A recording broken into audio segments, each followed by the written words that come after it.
व्यक्तित्व के सिद्धांत, व्यक्तित्व क्या है इस विषय में हमने अध्ययन किया था। अब व्यक्तित्व के सिद्धांत क्या हैं और उनका वर्गीकरण किस प्रकार से किया है। सबसे पहले हम व्यक्तित्व को जो अध्ययन करेंगे क्रेशमर, और उन्होंने शारीरिक संरचना के आधार पर व्यक्तित्व का वर्गीकरण किया। शारीरिक संरचना के आधार पर 3 प्रकार के व्यक्तित्व की बात की।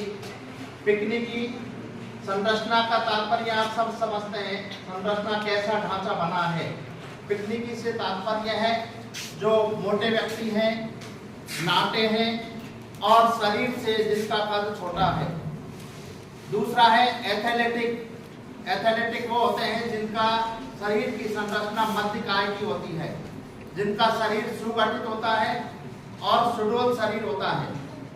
तीसरे होते हैं एस्थेनिक, जिनको हम कहते हैं कि लंबे, पतले और जिनका शरीर दुर्बल होता है, वो एस्थेनिक प्रकृति के होते हैं। 3 प्रकार के शारीरिक संरचना के आधार पर क्रेशमर ने बताया था। दूसरा व्यक्तित्व की बात की शेल्टन ने व्यक्तित्व को 3 प्रकार से बांटा, और उन्होंने 3 प्रकारों में, पहला है एक्टोमॉर्फिक, दूसरा है एंडोमॉर्फिक और तीसरा है मेसोमॉर्फिक। एंडोमॉर्फिक मोटे व्यक्ति होते हैं, मेसोमॉर्फिक मध्यकाय के शरीर वाले होते हैं और एक्टोमॉर्फिक पतले शरीर वाले होते हैं। आप सभी को जानकारी है कि मोटे शरीर वाले व्यक्तियों में कौन कौन से गुण पाए जाते हैं। वो एंडोमॉर्फिक होते हैं, वो सामाजिक प्रिय होते हैं, वो जनप्रिय होते हैं, वो भोजन प्रिय होते हैं, वो गहन निद्रा वाले होते हैं, वो सरल स्वभाव के होते हैं, वो मजाक के स्वभाव के होते हैं, वो बाह्यमुखी होते हैं। इसी प्रकार हम देखेंगे कि जो दूसरा एक्टोमॉर्फिक है, जिसको पतले शरीर वाला कहते हैं, वो शीघ्र प्रतिक्रिया करने वाले होते हैं, तुरंत ही आवेग में आ जाते हैं वो कहीं पर भी, और शारीरिक क्रियाएं, कोई भी काम दिया जाता है वो यंत्र की तरह काम करते हैं। एकांत में रहना ज्यादा पसंद करते हैं। वो अंतर्मुखी होते हैं, शांत स्वभाव के होते हैं, ईर्ष्या और देश की भावना उनके अंदर पाई जाती है, दूसरों की आलोचना सुनना उनको पसंद होता है, और संवेदनशील होते हैं। थोड़ी बात में ही उनको चुभना लग जाता है, कोई भी थोड़ी सी भी बात कहीं पर भी हंसी मजाक में कह दी तो उनके चुभन महसूस हो जाती है। भावात्मक संयम होता है। तीसरा प्रकार का है मेसोमॉर्फिक, जिसको मध्यकाय का, अर्थात जो ना अधिक मोटा है ना पतला है। ये इस प्रकार के व्यक्ति प्रभुत्व प्रिय होते हैं, दूसरे पर अपना आधिपत्य जमाने का कोशिश करते हैं।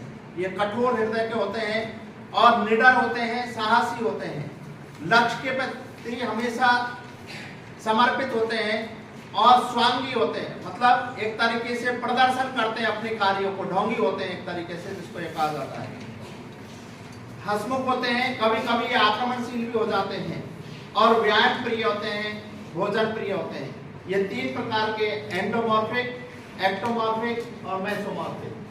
हिप्पोक्रेटस ने स्वभाव के आधार पर व्यक्तित्व को अलग रूप में बांटा है, और उसमें उन्होंने इनको, जिसको हम कहते हैं कि कफ प्रधान, जिसमें कफ की प्रधानता होती है, वह व्यक्ति निर्बल होता है, निरुत्साही होता है और शांत प्रकृति का होता है, जिसके अंदर कालपित होता है, कालापित होता है, निराशावादी होता है, हमेशा दुखी रहता है, दूसरों को यह हतोत्साहित करता है और काम से भागने की उसकी इच्छा रहती है हमेशा।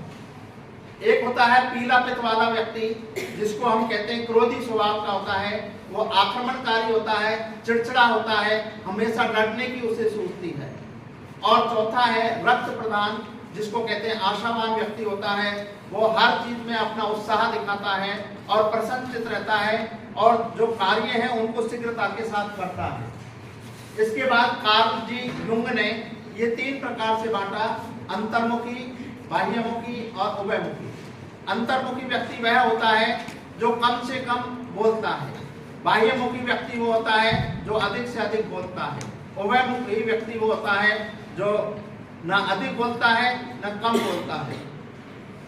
हम इस बात को अच्छी तरीके से जानते हैं कि अंतर्मुखी जो व्यक्ति होता है वो एकांत में रहना पसंद करता है, वो अपने आप में रहना पसंद करता है, वो भीड़ भड़के में जाना पसंद नहीं करता है, उसे हर चीज से कहीं भी भीड़ भड़के में जाता है उसे संकोच होता है, वो अपने आप को शर्मिंदगी महसूस करता है। तो इस प्रकार से उसके अंतर्गत ये जो अंतर्मुखी है उसके अंदर ये चीजें पाई जाती है। बाह्यमुखी होता है, वो हमेशा दूसरों से बात करने की उसकी इच्छा रहती है, वो अपने आप में अधिक से अधिक अपनी बातों को करना चाहता है, वो सामाजिक व्यक्ति होता है, मिलनसार व्यक्ति होता है, और जो कहीं भी व्यक्ति से मिलता है तो वो चिंता मुक्त होकर के बात करता है, और उसके जो व्यवहार है वो क्रिया प्रधान पाया जाता है। ज्यादातर रूढ़िवादी जो चीजें हैं उसके अंतर्गत पाई जाती हैं बहिर्मुखी व्यक्ति के अंतर्गत, और समायोजन की अधिक से अधिक क्षमता होती है अंतर्मुखी के अंतर्गत ये कम पाई जाती है। लोकप्रिय होता है बाह्यमुखी व्यक्ति, और अंतर्मुखी व्यक्ति लोकप्रिय नहीं होता है। आशावादी होता है बहिर्मुखी व्यक्ति, और शीघ्र नहीं घबराता है।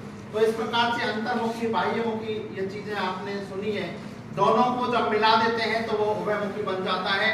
कुछ अंतर्मुखी की चीज होती है, कुछ बाह्यमुखी की होती है। स्प्रेंजर ने समाजशास्त्रीय आधार पर इसको 6 ग्रुपों में बांटा: सैद्धांतिक, आर्थिक, सामाजिक, राजनीतिक, धार्मिक और कलात्मक। सैद्धांतिक व्यक्तित्व का व्यक्ति वह होता है जिसके अंतर्गत जो सिर्फ आदर्शों की, नियमों की बात करता है, आदर्श और सिद्धांत की बात होती है, वो सैद्धांतिक व्यक्ति होता है।